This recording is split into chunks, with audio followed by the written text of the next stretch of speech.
Го следите неделното интервју на Слободна Европа. Во него гостин е народниот правобранител Иџет Мемети. Господине Мемети, дали може да кажете дека изминатата година има значителни промени во поглед на почитувањето на човековите права во Македонија? Ако се има предвид тоа дека во Република Македонија некаде околу 8.000 граѓани бараат, доаѓаат до институцијата Народен правобранител и бараат заштита. А од друга страна околу 4.000 за кои ние отвараме постапка. И бројката од 1.200 каде што констатираме повреда. Ако сето ова го споредиме со другите општества, доаѓаме до заклучок дека значително е голем бројот на граѓани кои бараат заштита од народниот правобранител во Република Македонија споредбено со другите општества. Тогаш кој е ефектот од институцијата Народен правобранител кај нас? Од аспект на тоа, во колкав процент оваа институција успеа да им помогне на граѓаните што поднесоа представки, а и според тоа како институциите реагираат на вашите забелешки? Па видите, секако дека има ефект од тоа што институцијата успева на граѓаните да им помогне. Не случајно ја спомнав бројката 4.000. Ако ние констатираме 1.200 повреди, а од тие 1.200 над 80% се прифаќаат нашите препораки, тоа значи дека граѓанинот успеал да го спречи или да го заштити неговото право затоа што барал помош од институцијата Народен правобранител, тој е доволен доказ дека институцијата успева. По однос на комуникацијата, секако дека има подобрувања. Но треба да се работи уште, и ќе работиме на тоа, да уште повеќе ги отвараме институциите во комуникацијата со нас. Затоа што на таков начин можеме поуспешно да ги штитиме граѓаните, а од друга страна има и такви институции кои ја попречуваат директно работата на народниот правобранител. Тоа ќе го кажеме во нашиот извештај. Мене ме загрижува друго нешто, а тоа е колку се почитуваат општите препораки на народниот правобранител. А тоа се препораките кои народниот правобранител ги става во извештајот за состојбите во општеството за човековите права.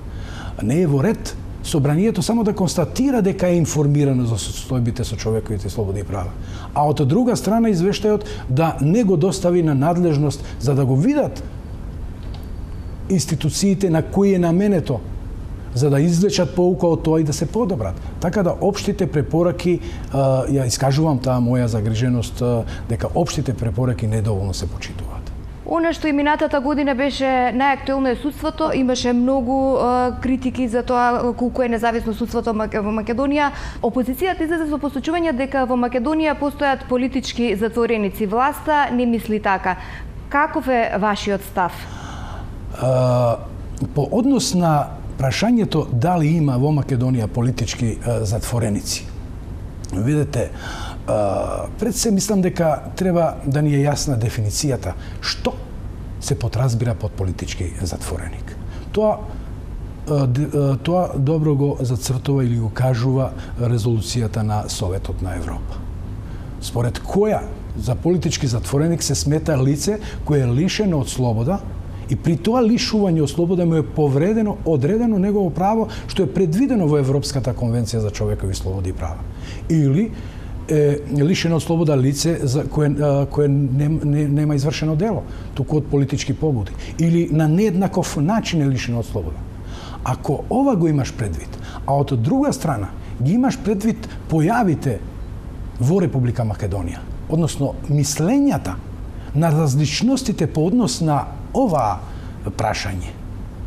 И од друга страна, ако го имаш, видите, мора да признам дека имало случаеви каде јас како народен правобранител, кога ќе гледаш нешто или од медиумите, или од друга страна ќе третираш еден случај, или ќе сослушаш еден граѓанин кој доаѓа до нашата институција, на прв впечаток, добиваш прв впечаток дека има такво нешто.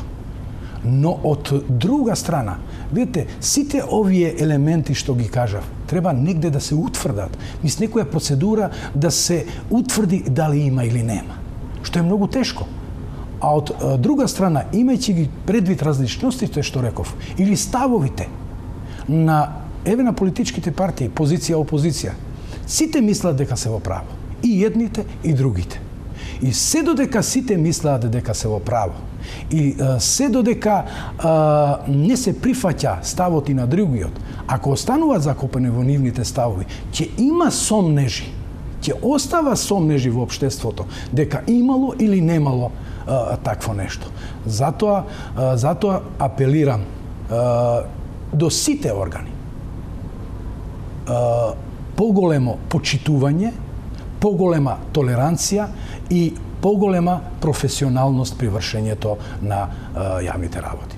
Меѓутоа, она на што најмногу се укажува е дека мерката притвор се употребува често и дека не се почитува презумпцијата на невиност и дека таа се употребува како казнена мерка, иако постојат услови да се чека пресудата од слобода. Министерот за правда кажа дека оваа мерка е изречена само во 5%. Какви се вашите податоци?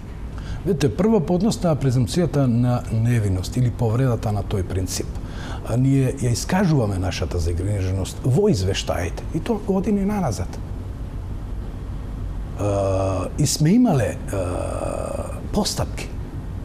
Јас, мојот став по однос на состојбите во затворите, по однос на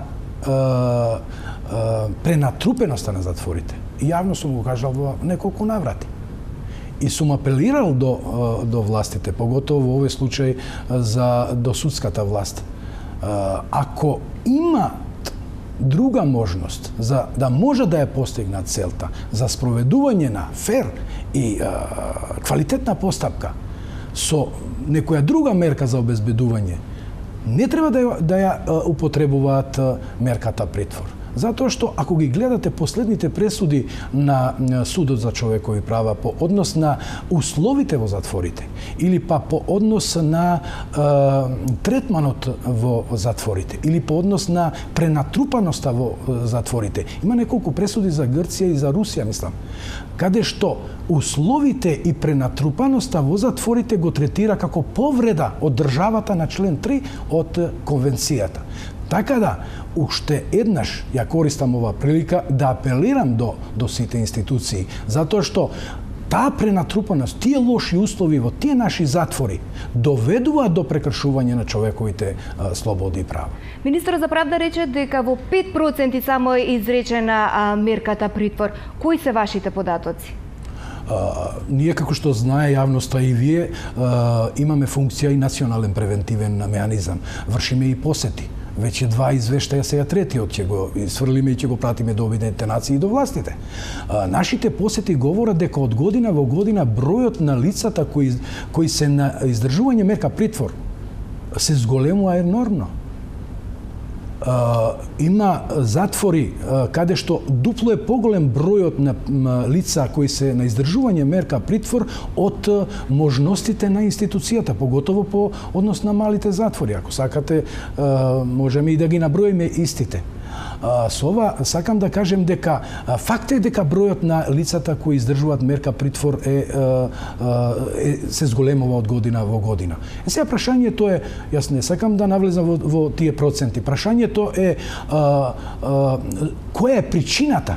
Дали не фер судските одлуки или од друга страна зголемениот криминал? Тоа е прашање на која треба да ја даде одговор одредена анализа, која ќе ги анализира овие состојби и ќе каже која е причината што тоа е така. За во иднина да се знае во кој правец да делува општеството. Ви благодарам на разговорот. Благодарам и на вас. Го следевте неделното интервју на Слободна Европа. До гледање.